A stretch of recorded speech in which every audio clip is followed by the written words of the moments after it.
This is Fantology. You may have heard of us. All right, what's up, Octavie? This is Stephen, your host with Fantology Podcast. I have my lifelong friend Ryan here with me, and we're talking about The Will of the Many by James Islington. We talked about this book quite a bit when it came out. I did a booktube, and Ben and I actually interviewed James. So if you want to look into that, you can, scroll back on our YouTube channel and find that. But we never actually did like a full excursion through the book and talked about what we liked, what we didn't like, if there was anything, theories, etc. What do we make of all this? We never did that, and I've always really wanted to, and Ryan has now read the book, so this just seems like perfect opportunity. So we are back to what is still my favorite book of the year 2023. Well, it's good to be here. I am glad to talk about this book. I heard so much about it, so many good things about it from so many people. A lot of people calling it their favorite book that has been released in 2023. So I had pretty high expectations going in, and I think for the most part, it met all those expectations. Yeah, honestly, it might have been a little dangerous with, all of the praise it was getting. 4.7 out of 5 on Goodreads. Everyone just universally loves it. Expectations for you might have been really high. So I'm glad that they delivered, because when I read it as an ARC back in like February or something. And I had no expectations other than I knew that I liked Licanius by James Islington. So I was hoping his next book would be good. But my expectations were nowhere near as high as probably what yours would have been. Yeah, it was. I'm sure my expectations were a little higher. And you know what else raised my expectations was when I was like, oh, I'm thinking about reading this. And you're like, oh, yeah, you should totally read it because I want to reread that book so we can talk about it. I was like, wow, it hasn't even been a year since Steven's read it and he already wants to reread it. So that's a pretty loud endorsement. Yeah, I read it the first time, like the actual book, and I listened the second time, and I honestly I enjoyed both ways just the same. But for me, listening to something I've already read is pretty easy because I know what's going to happen. I know I'm not going to miss anything. I don't need to focus too much to pick up on the story. So this was a great opportunity to just kind of get back into something that I loved the first time around, and I liked it just as much the second time.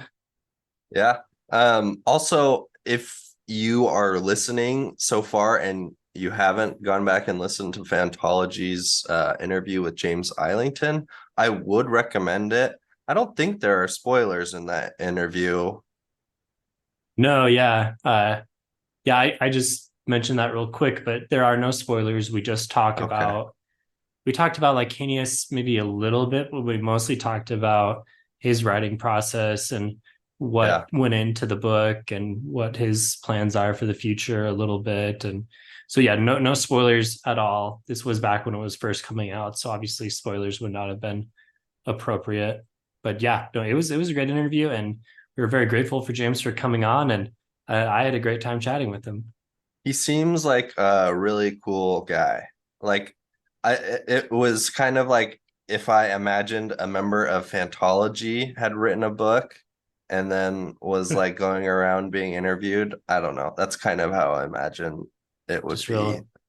Real cool, suave member of the universe. I was gonna like say every Fantology member. down to earth, like not intimidating, just your everyday guy who writes good books on the side. I think so. I guess he doesn't write them on the side anymore. This is his full-time job. Okay. So let's get into it. We've kind of already gushed about the book. Clearly we liked it, but for those who haven't read yet, what is the story? What makes it work? What can someone expect going into the book? We've obviously set our expectations were really high. So anyone listening is probably going to have the same expectations, but why should they be so high? Well, I think and you and I are similar in a lot of our interests, and this book had quite a few of those. Like it had like the coming of age aspect a little bit, like an academy. So and this I think like a male protagonist who's like pretty competent, good at like overcoming obstacles. Yeah, very competent, very, very adept at everything. Which I mean, maybe even a little too much. I think it might be a little overboard for some people, that aspect of it, but I liked it for the most part. The two series that I felt a lot of similarities to, I guess, outside of Lycanius, of course, were Red Rising, which James actually talks about how I think he was partially inspired by Red Rising for this series. And the other one I would say is Name of the Wind. Yeah, for sure. Honestly, this is like a mashup of those Yeah. two series books. Like it has all of the same elements. It's got the first person narrative, coming of age. Mhm. Main character is really down on his luck at first, kind of comes into his own, very, very adept at everything, very fast paced. That's going to be on the Red Rising side than the Name of the Wind side, but we still get like just kind of some slice of life stuff throughout the academy that I really enjoy. There's some magic. There's a magic system very similar to, I mean, it's not exactly the same as Name of the Wind, but it's kind of, it's like a physics-based magic system. Almost, it's kind of similar to the Warbreaker magic, where everyone has like breaths that they Oh can yeah. seed, and then, you kind of Uh-huh. power up by, using. Um, I didn't think and about then that. the whole Roman setting is obviously very Red Rising-esque, although this is not nearly as sci-fi. This is like a good mix-up of fantasy and sci-fi where there are some definite science fiction elements, but maybe more like couched in a Hmm. fantastical land. Yeah. Yeah. I so I kind of knew all of that going into the book, and I think it's good because I you and I think would enjoy this book the most out of all of the members of Fantology. I think this is kind of like Yeah. more our genre. See, I can't imagine, or I could imagine Jake kind of being frustrated by the main character at parts. But I don't know. I mean, how would you say this compares to Lycanius? Oh, it's better than Lycanius for sure. I mean, Lycanius is good, but I mean, it, excluding like the quality of the writing, I guess what I'm trying to, or what I'm thinking of is I felt like Lycanius was a bit more there were a lot more like complicated plot developments, and maybe this will get into it. I think it's kind of hinted at some mhm. definitely more Lycanius-esque plot lines towards the end of the book, but I didn't really notice that through the vast majority of it. Yeah, it is a more straightforward story. And I think part of that is it's a first person narrative. So it's really just a zoomed in focus on Viz and his experiences here. There are certainly some, there are some plots that are going on in the background. And I think that really makes the book work really well because the tension through every scene is just so high because you never know who you can trust. Viz is always, hiding one of his like three different loyalties from whatever faction he's trying to deal with, and Yeah. being tugged so many different ways. You just like feel the tension in everything that he says, and I think the present tense really works for this book because that allows us to follow Viz in a believable way, where if it was past tense you'd be like, it would just feel like he should have already known how everything was playing out. But as you with the present tense, it really speeds up what's going on and it puts you in his shoes more. And so you feel that, you feel what he's feeling, essentially. Okay. I don't know if I really answered your Lycanius question. I just kind of went back to what makes this one work. And honestly, I don't remember too well Lycanius, other than I just felt like it was a little more straightforward epic fantasy until it got into some twists for sure. And there's So probably then some maybe elements to this. Like at the end, we get into the really big twist that we'll talk about later. so then maybe it is more similar to the first book. I'm struggling to remember exactly like where different events happen in which book in Lycanius because it's been a few years. Mm-hmm. So I guess what you were saying is, though, like Lycanius does start off fairly simply as well, or straightforward, and I think it's at the end of book one that there's like a major twist revealed that kind of uh puts you through a loop as a reader. Right. I think about halfway through the first Lycanius book, you start to get a sense of there's this more complicated science fiction type idea that's really going to be important for the story. And we don't really get that in this book until the very end. So it's a little different in that sense. But yeah, I mean, I enjoyed both. I think I'm more excited for the Hierarchy series. I think that this has a real chance to be a series that people talk about for years to come and becomes like a real kind of staple of the genre. Like if he continues with the quality of this first book, it could really be something. Yeah, I agree. I'm excited to see how it develops and continues. I'm just not looking forward to waiting now.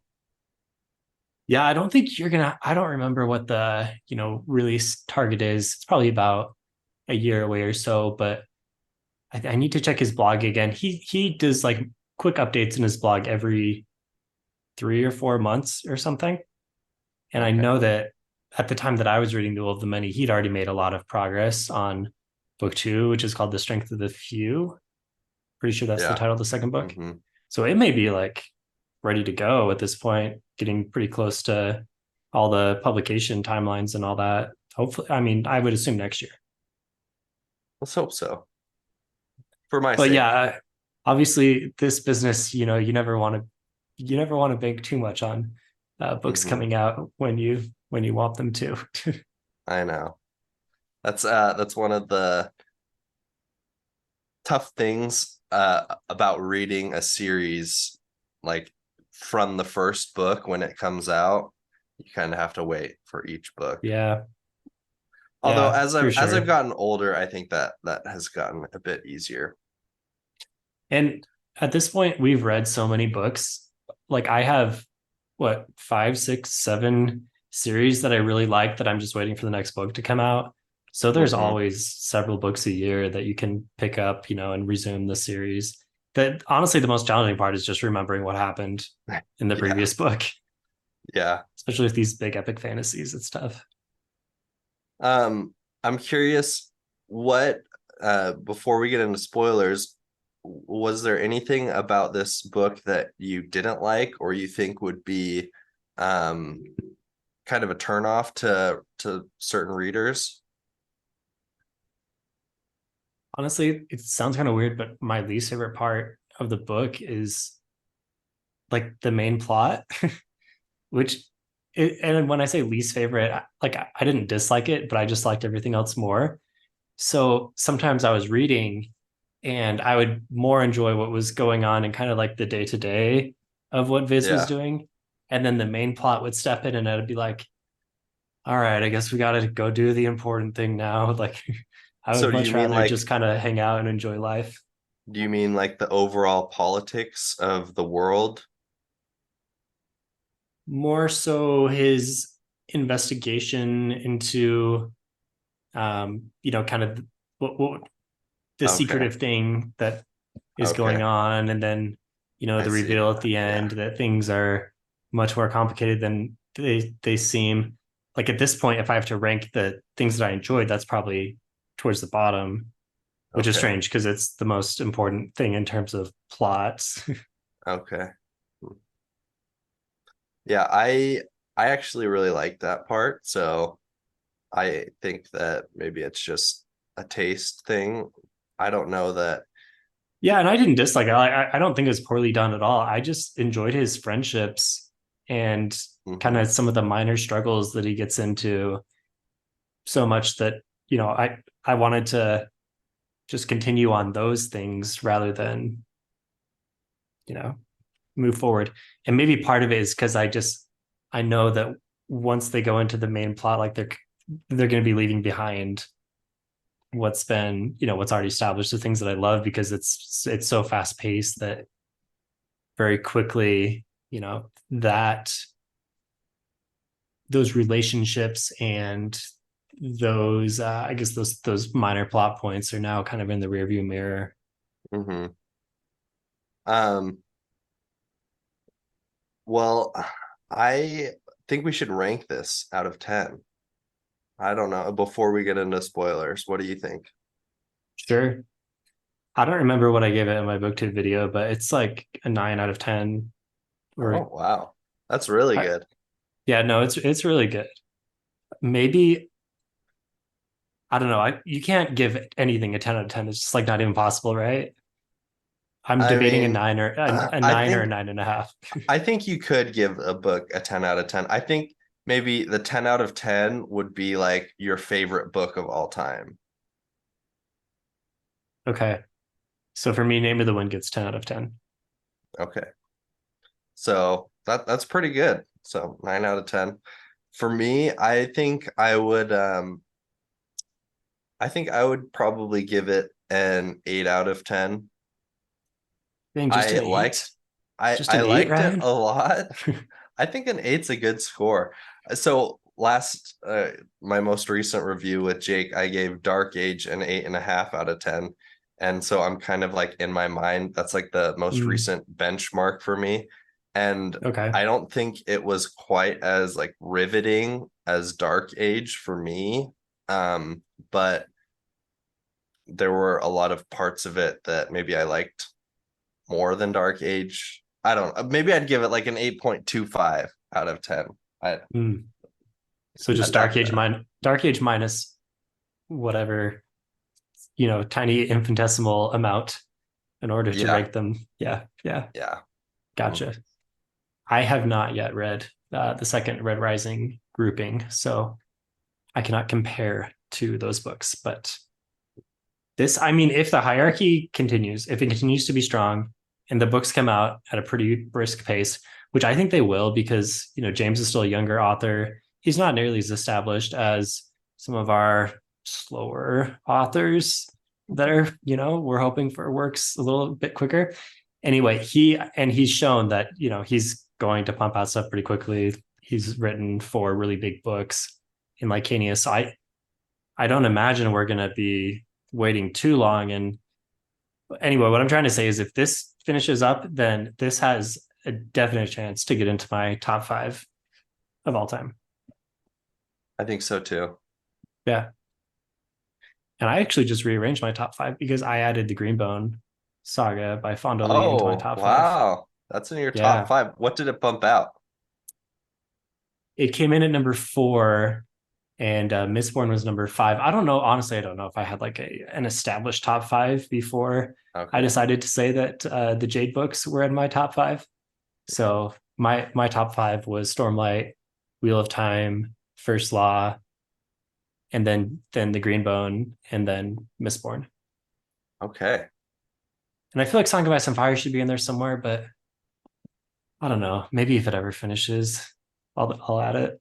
That's a tough Your one. top five probably changes depending on what you've read recently, and Yeah, it's been a while since you've read A Song of Ice and Fire. it's been a very long time. Anyway, okay, let's get into spoilers now. So if you haven't read the Yeah. book yet, obviously we recommend it wholeheartedly. Go do it. Okay, so should we just say like what's top of your mind? You just finished not too long ago. I finished my reread. earlier this morning. So what's like the main thing that you want to discuss right now? I we've already kind of talked a little bit about it, but the ending reminded me so much of like Hanius with the um kind of, it's like basically he like copies himself into like different realities there at the Mm, end, which is, mind blowing. It does seem to be kind of similar in or I guess more of a common theme in like just fiction recently. I'm thinking of like the most recent like or Avengers like Endgame, and I just literally watched today Spider-Man Across the Multiverse. right. So And there, whatever that one, Into the Multiverse. But number two, right? The oh animated yeah, ones. number two. Is that Into Yeah, the yeah. Multiverse? Into the Spider-Verse. Oh yeah, Yeah, Spider-Verse. yeah, yeah, yeah. Right. So I Gotcha. feel like this is kind of becoming like not overdone, but popular right now. But it Hmm. does seem like a unique take on it, and I'm really excited to see where it leads. But it did remind me a lot of like Canius, where you have like this different different aspects of time traveling and like characters not remembering, like having large portions of their memory erased, things like Right. that. Right. Well, honestly, one of the more earlier you asked me what things I didn't like, and one of the more frustrating things for me in the book and in the first time and in my reread was I just don't feel like there's enough hints to really form too much of an educated guess as to what's going on. Like we get it at a surface level. There's the three different realities. There's Obitium, Lucium, I think is the second one, and Res is like the real world. And Uh-huh. so now there's three copies of him. We saw that in the synchronization thing at the very end. Searoar is still alive in one of them, or maybe he's like totally there and he never actually died. That's kind of what I think. So Yeah, like it's not clear. Viridius just said, "Oh yeah, he committed suicide because he had no body to show anyone because he just like fully went into OBTM or whichever one he was in, something like that." Like, sure, you could form a few theories as to what's going on, but there's just not enough to really understand too much, which is a little frustrating. Okay, so you think that there should be some more hints, like breadcrumbs that you could maybe a trail you could Yeah, put things together on yeah. your own. Well, not completely, but I don't know. I feel like with fantasy, everyone loves to talk about, theory crafting, etc. Like Stormlight Yeah. Archive, there's a billion different theories as to what's happening next. And I'm sure there are theories. And obviously we could sit down and talk about some, but I Hmm. ha I don't feel like you can really go super deep with the information we've been given so far. Yeah. It's there's not enough evidence to really come up with solid theories. I think that Right. given what we have, any theories we come up would be, there would be a lot of conjecture involved in how we put them together and what we come up with. Which is obviously what most theories end up being, but I I think mean, the R we would have a plus, hard time like pinning down data points to support a theory other than just like, oh, what if it's this? That would be cool. I feel like the R plus L equals J theory from A Song of Ice and Fire is like Mm, a good example of something that you could put together a very convincing argument of it, and it's to the point where it's like, almost inevitable that it happened right before the show came out and kind of like verified right. that it was true. It seemed like very credible, but it was also something that if I hadn't have read the theory for it, I don't think I would have guessed it on my own. Yeah, totally. Totally.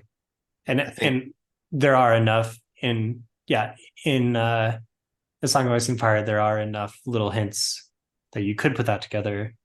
But maybe I'm completely blind here. But I mean, on my reread, I was looking for stuff, looking for anything to maybe come up with Mhm. some idea of what's going on, and other than surface level. But we've only got one book, and so maybe as we get into book two, we'll be able Yeah. to get some more data points around and come up with some interesting theories for book three. Hmm. Debut novel, or I guess a debut novel in a new trilogy, not necessarily the debut novel of the author, but Right. there is a lot to the world. Yeah, and I do think that as you get kind of more data points in a new book, it'll be easier to theory craft. It does bring me to one of my this isn't a criticism by any means, but after I read the book, I was looking like on Reddit and trying to find like what other people thought. And it's because like this is a relatively like unknown author compared to some of the other series that we read.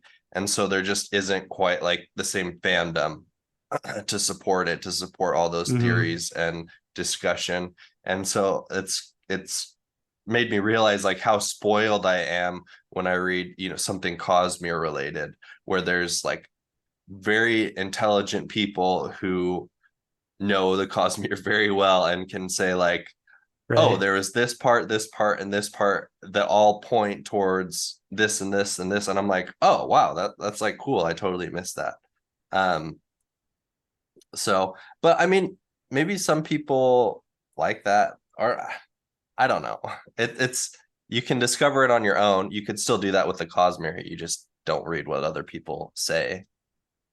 Um, anyways, that was one kind of experience I had when I finished the book.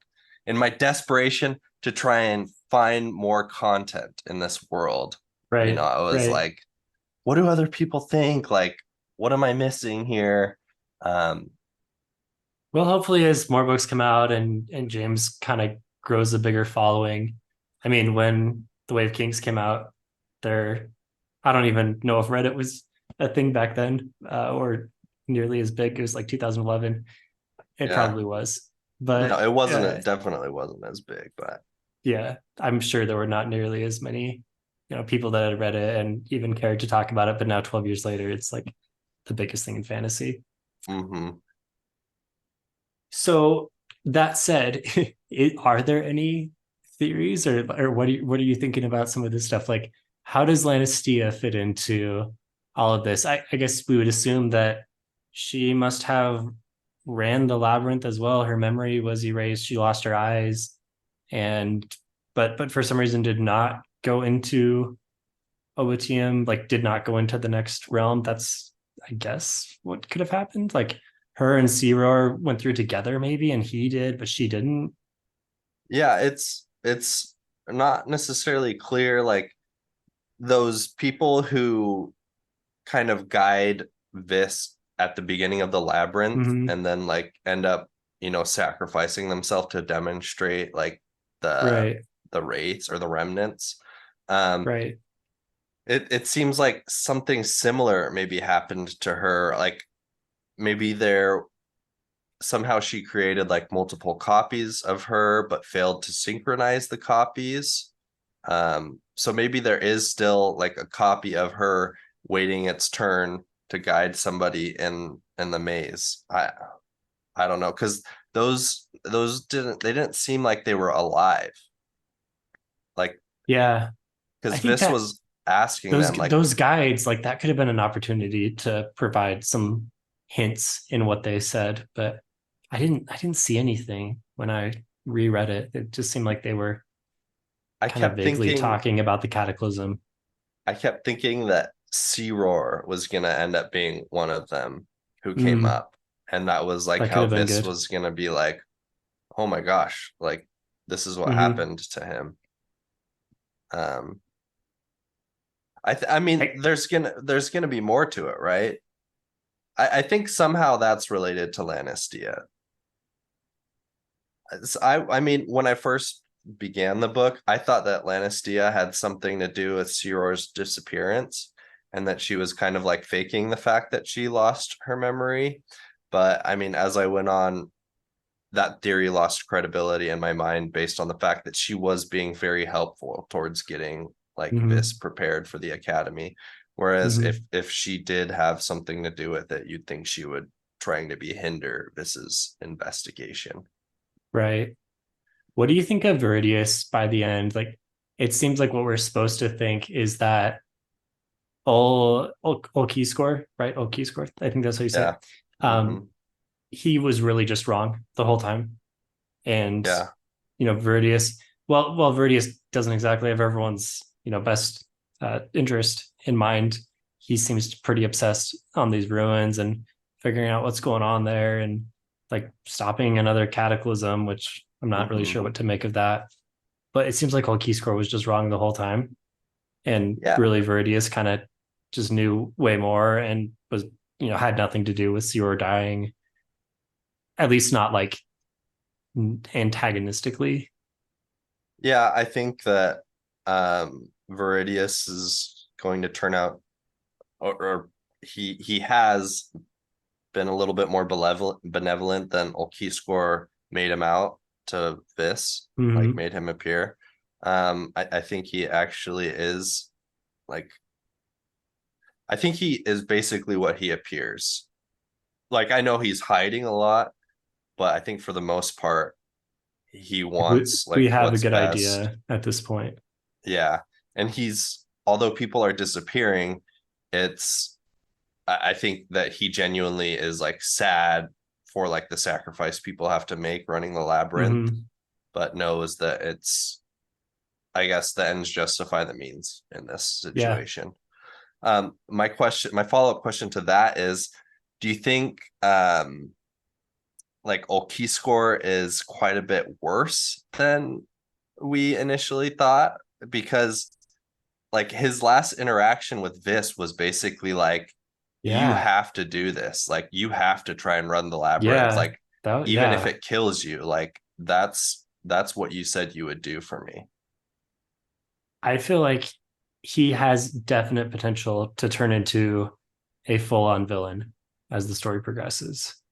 And we know that military is behind like the Anguis attacking the academy. So I don't think Olkiskor knew about it.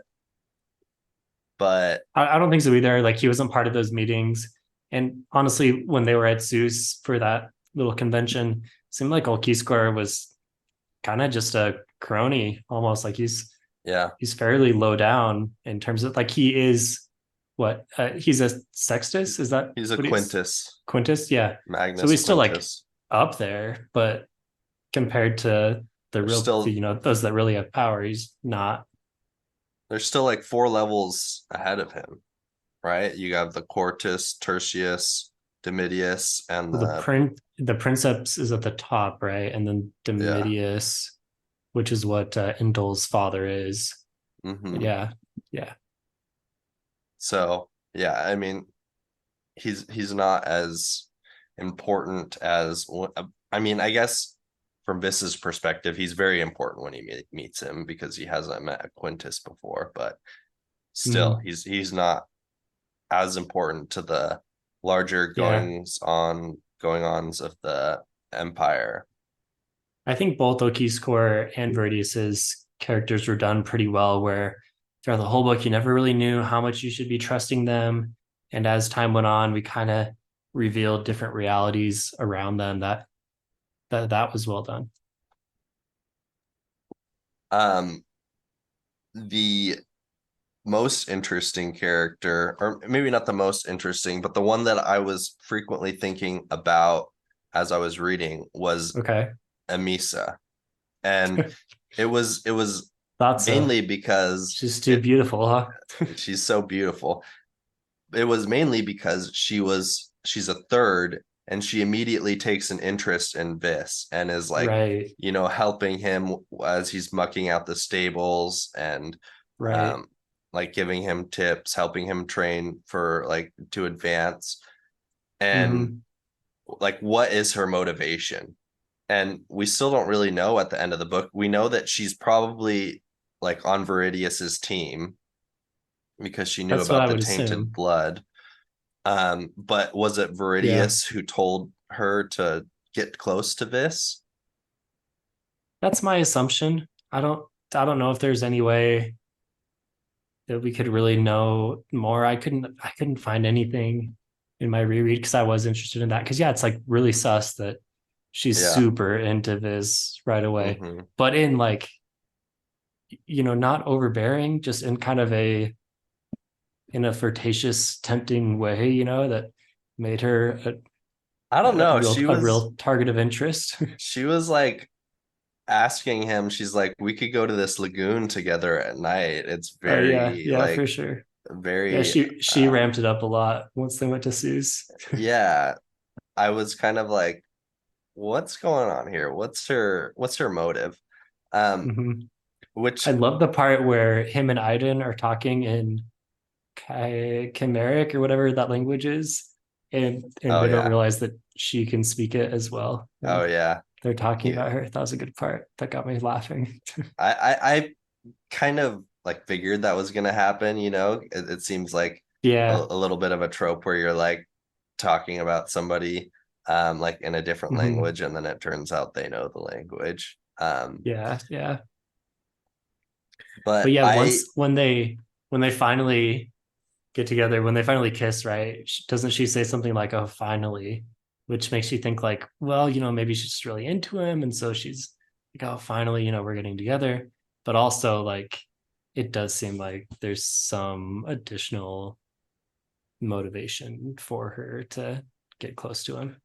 yeah, and before the Eutychium, she like pulls Vis aside and she's like, we're both gonna try our hardest to win, but like no matter what, we can't let it change what happens between us.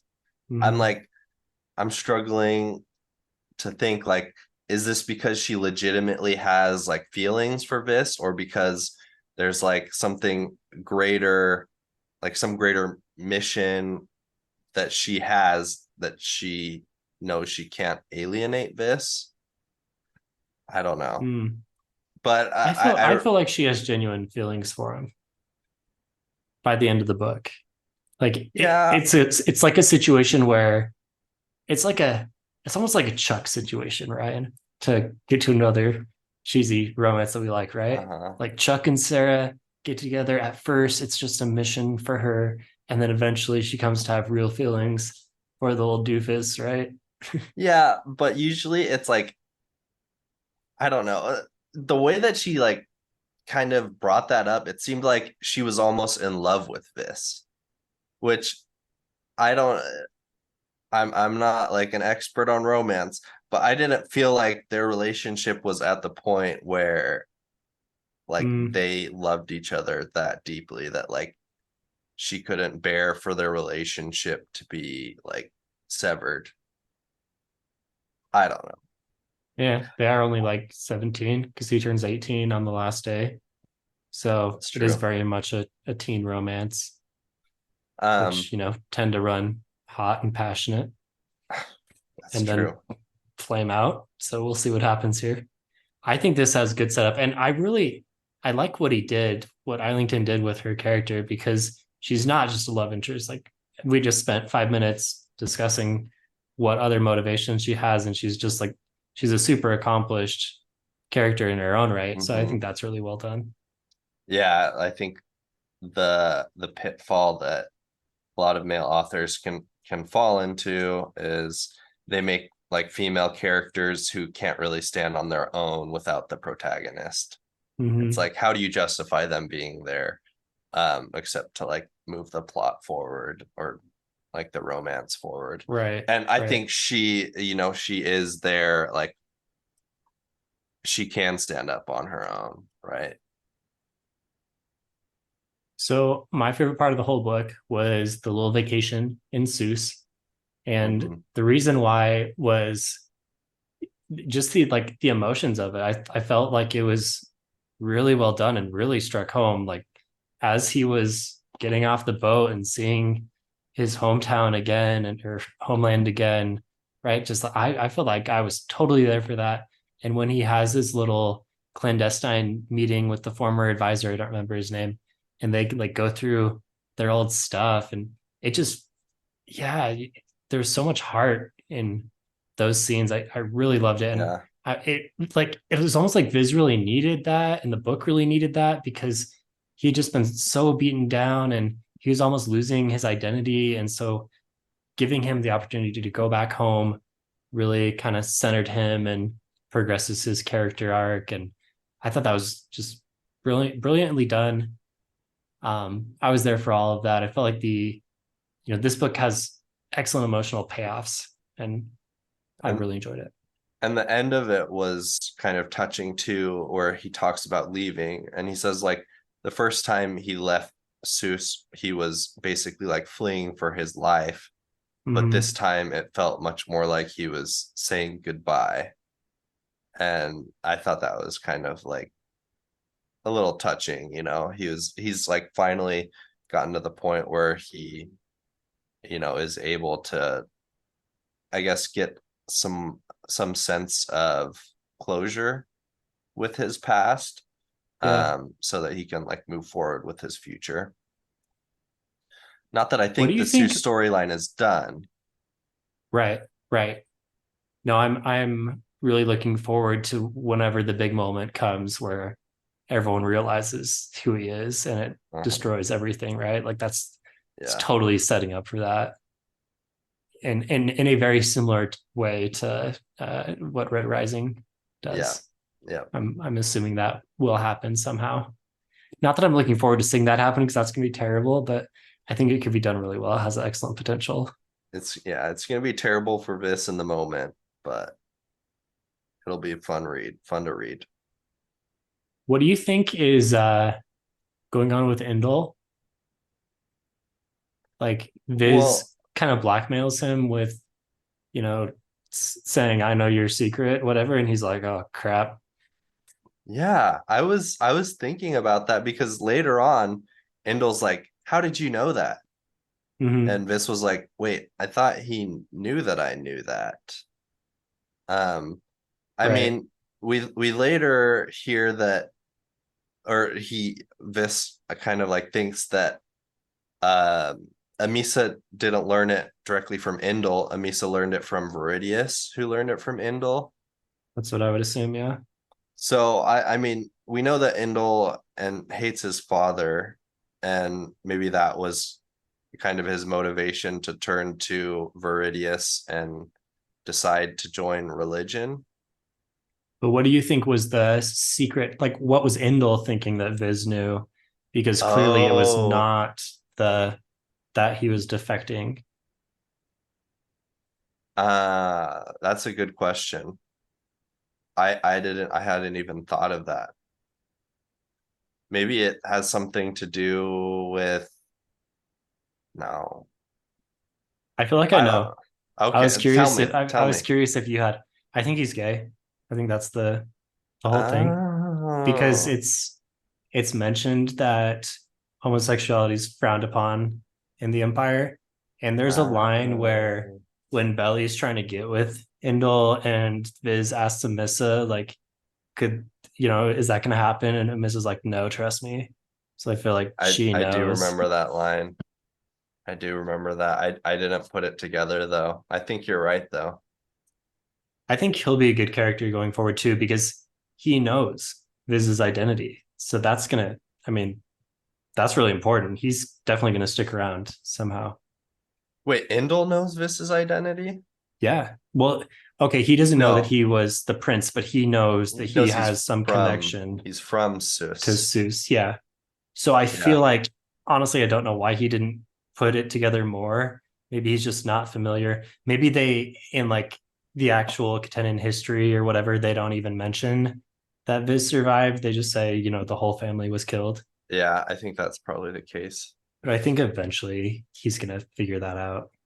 Wouldn't wouldn't they like know though that they had killed the whole royal family, but like one son wasn't accounted for? I feel like they would know, but they're probably not going to broadcast that, right? But I mean, wouldn't like this orphan who came from nowhere, wouldn't like somebody be able to put that together? Oh, possibly, but what I'm saying is I think it's probably like hush hush, where only those who are like directly involved in taking Seuss actually knew that. Like, however, the Right. Empire spreads their information, they were just like, yeah, we got them all. Right. So wouldn't Indol's father, wasn't he part of like the attack party? Yeah, So Endol's wouldn't, father would be like someone who should know, right? yeah, wouldn't he be able to put, maybe he will put it together in the future. He could. But honestly, I mean, they probably don't even think that that was too important. Just one long lost prince for an Yeah. island, like a small island that no one really seems to care about. They don't even use the will there. Yeah. Could be. What do you think? Now I'm trying to come up with things. What do you think Iden was promised that made him not want to go into the Idakium? Oh, that is another good question.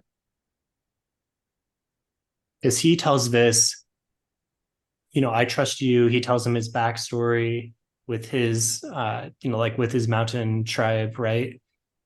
And he goes through all of that and he says, I can't go with you because if I went with you, the trust we had would not, we would not be able to maintain that. And I assume it was because he was promised something pretty awesome to the point where he He would would have have to had to go. betray. He would have to go for whatever reward he was promised. I mean, And I'm maybe, assuming it has to do with his family, right? Because that's why he would bring it up to Viz, kind of yeah. as saying, like, look, this is my ultimate, this is what I care about the most. And So was it the survivors of the clan are now like part of his dad, or like work under his dad? I'm trying to remember exactly what the deal was that I think it was kind of Iden's like, dad. it was kind of like the same deal that was struck with the advisor from Seuss, right? Like he became a sextus and had little local control over the Okay. clan.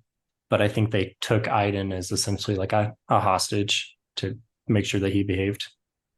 I mean, would it be too much to promise him that if he won, they would like kind of honor the sovereignty of his clan? Could be. That seems like a lot for religion to be able I to know, throw that's why I'm around, saying, but is it too much? maybe. Is that too much? Like, does Viridius even have the power to promise that? I don't know. Calidus was promised that he'd be Domitor. So that seems like really within what the school could do, It seems like what they would promise everybody to me. It's right? like, if you win this, Yeah. you'll be Domitor. Yeah. Unless they probably have dirt on a lot of people and they're, you know, I Yeah. don't think they ever said what Equa was promised, but whatever it was didn't seem to be good enough for her to go for it. Equal is an interesting character. I wasn't sure if she was going to turn into an adversary for Vis, like given the Mm-hmm. fact that their fathers are kind of adversaries in their own life, but she was like for the most part a pretty good person. Yeah. Yeah. For sure. She Like through the middle of the book, she is an adversary, but they're kind of frenemies she's like throughout. suspicious of him. She's not Yeah. really like an And adversary. rightfully so. Like Yeah. this is super sus dude. I mean, she's like the smartest person. She's like the only one who's like, hey, there's something strange about this guy. Yeah. And then she just goes down the totally wrong path. Right. Which reminds me of another thing that we didn't talk about with Amisa is that she was using will. Yeah. So has she been using will the whole time at the academy to get ahead? I don't know. I mean, we know that their eyes go black when they use will, and obviously Viz had never seen her do that before. So I kind of doubt it. But I guess that's maybe one other weakness of the book is for all that it's focused on will, I still don't really understand too much about how it can actually be used, other Yeah, than it can do a bunch of cool stuff. I mean, they I feel like they haven't really gone into depth too much about it. Like there's like all the theoretical stuff that this Mhm. is learning at school, but like outside of like making people like really strong, we've seen Oki score like basically like blow up a guy's head. And who Mhm. knows like really how he did that with Will. I don't think they've explained it. I think the And problem is Viz never uses Will, so if the narrative yeah, is through his eyes, it's really hard to get the readers to like totally understand what's going on with something that the narrator, the first person character never gets into. yeah. Did Vis at the end of the story kind of decide that he would sacrifice his like line because he That's he yeah, that's the I think that's what happened. Yeah. because he was like, like the time's come, like I think that was part of his decision to join like the Mhm. censor uh Yeah. And I think the was little vision, whatever happened there with his dad, which seemed like more than a vision, that helped him decide like his dad coming and telling him, I'm proud of you, made mhm, him, because the whole time Viz is doubting himself. He's like, oh my gosh, I'm such a terrible person here. I'm doing all this stuff that I never yeah, would do. And I'm lying. And my dad always said, you should never lie. And here I am. My whole life is a lie. But then his mhm, dad to come to him and say, I'm proud of you. You're doing everything you should. And you're honorable, whatever it was that he said to him. I think that set him up for like, okay, I feel good about myself where I'm at. yeah, And I'm going to follow this course. yeah. I think I didn't pick up on that either. I thought it was just like, oh, this is nice. Like he's somehow getting like a little reunion with his dad, Mm-hmm. but I didn't put it together that like his But no, I that mean, kind of Viz's character arc was really good. It went from, it started and it was very symmetrical in the way that it started with him falling and then he was falling off the tower at the end in different circumstances. And I feel like those two events kind of mirrored each other. And he went from totally against the Empire, just trying to scavenge and hide and do whatever he could to eke out a little bit of existence and having this real, like, almost nihilistic outlook on what was possible for him in life. And then he trusts people a little bit more, but not totally. And so he's like slowly kind of turning into a different person throughout the entirety of the book. And then I think the ending culmination of, losing people, losing Calidus, who he, is an awesome friend, an awesome character. We didn't even talk about him, but then being betrayed by Misa.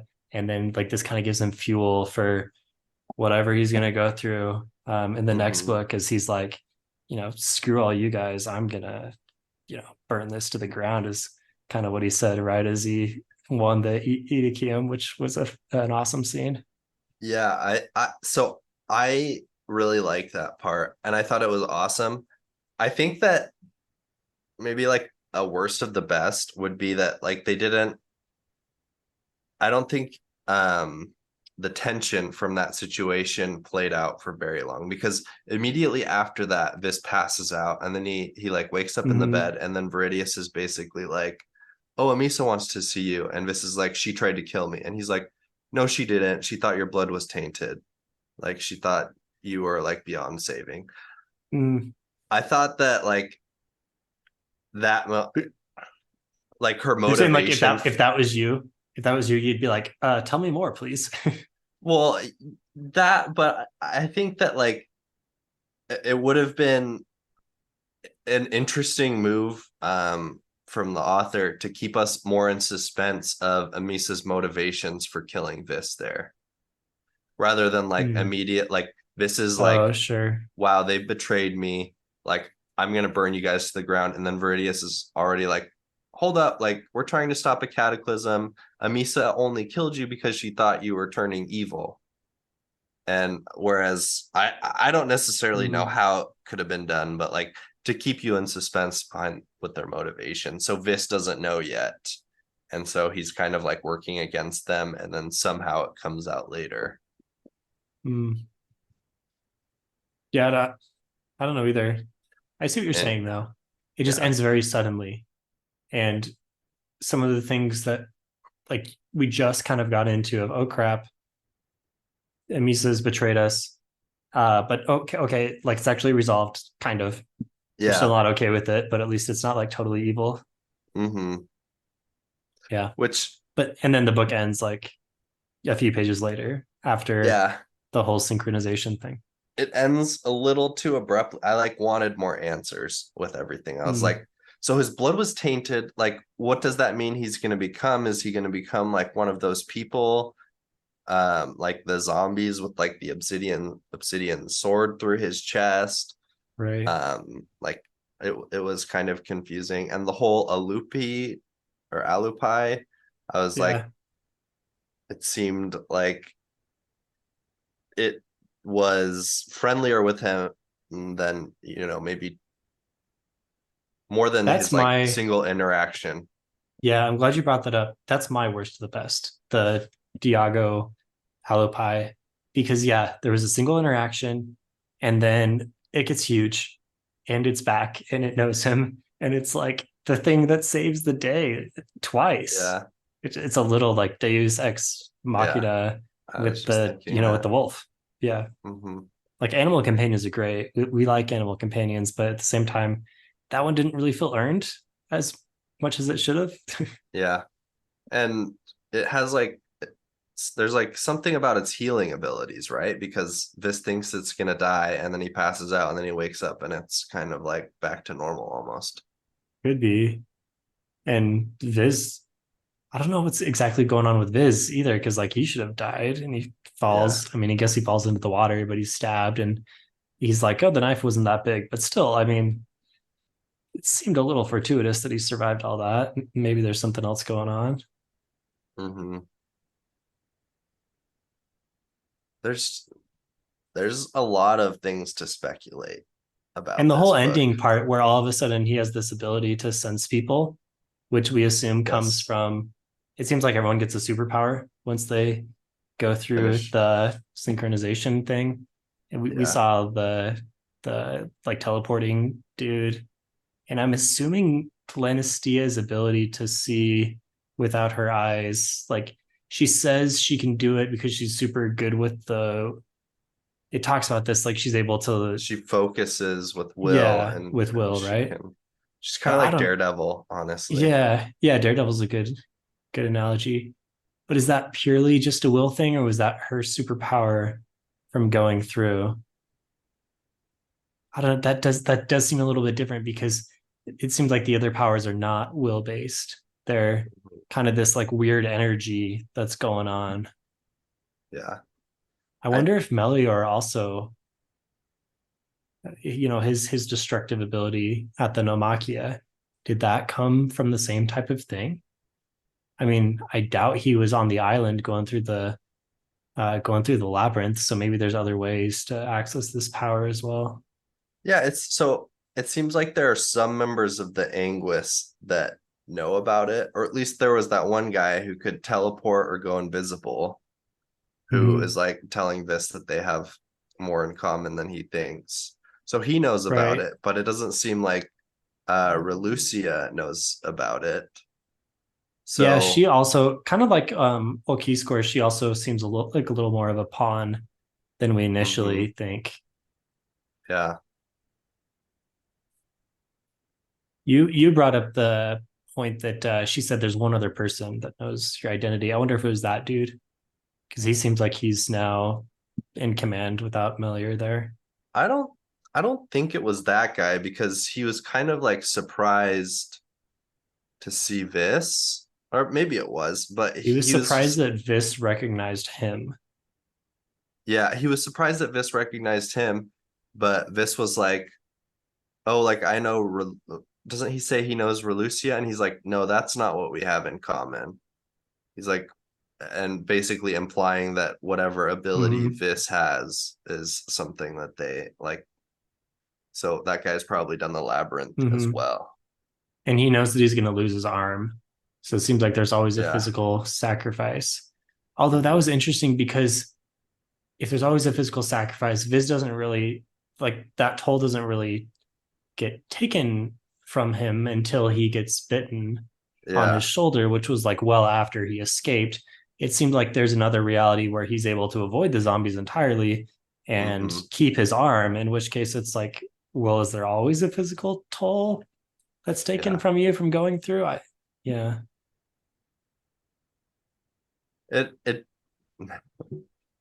is fun speculating about all of this stuff. Yeah. We need more. I know, right? That's what I was At gonna this say. point, We we need just the need next more. book.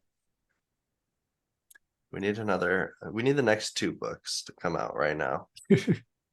Let's put in a good word with James. Yeah, I'm sure that if we ask James to finish it up, that'll really, He'll, light a he'll fire rush under him. he'll rush it for us. Yeah. Well, I feel like that's a pretty good talk through. I mean, we didn't get through everything for sure. I feel like Mhm. the main character that we slided was Calidus because I mentioned that he was awesome and he died, and that was heartbreaking. I mean, like final word on the book. Do you want to give a tribute to Calidus? Did you like him as much as I did? Callis was a good guy, a good friend, kind of the Cassius mixed with Roke of this book. And he will be missed. I miss him. For But sure. his death's definitely served a purpose because I think that's what pushed Vis to join the Right. censor. Right. Yeah. Because Iden comes to him before he decides and he says, Census. Wait, it's the I think it's census, right? I think yeah, but I think the title is censor. Okay. All He right. like runs the census, I think. Okay. But yeah, Iden comes to him and Viz is like, he died in such a pointless way, it didn't mean anything. And Mm. there were a lot of good lines in the book, but one that I really liked here was when Iden said his death is only meaningless if we, make it to be something like that, right? Yeah, And I think that, if we don't yeah. like learn from it, or if we don't learn Mhm. from him, something along those lines. There was I another good butchered it. line earlier where Reliquia was talking about, I think this was her. She was talking about how all of the Octavi are, really kind of powering this whole thing, and Hmm. like their reluctance to do anything and become a part of the system is fueling such an evil. I don't remember what the exact line was, but I think I marked that one as well. There's some good philosophical stuff throughout the book as well. So my last question, what do you think caused the cataclysms? Well, based off what our sacrificial lambs in the labyrinth were saying, it sounds like this whole synchronization, whatever that is, like bringing together the realms, blew everything up. It says they failed to synchronize, right? Like they tried to and they failed. I think so. Mm.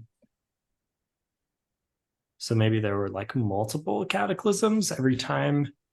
So whatever synchronization is, like, is Viz now on the path to synchronization because he has the multiple copies of himself in all three realms? Because like we see Roar in one of them, but he's not in all three realms, I don't think. So it seemed like whatever Viz did, maybe that was unique in the way that he approached it, is now he's in all three of them. He And does that's seem not like typical.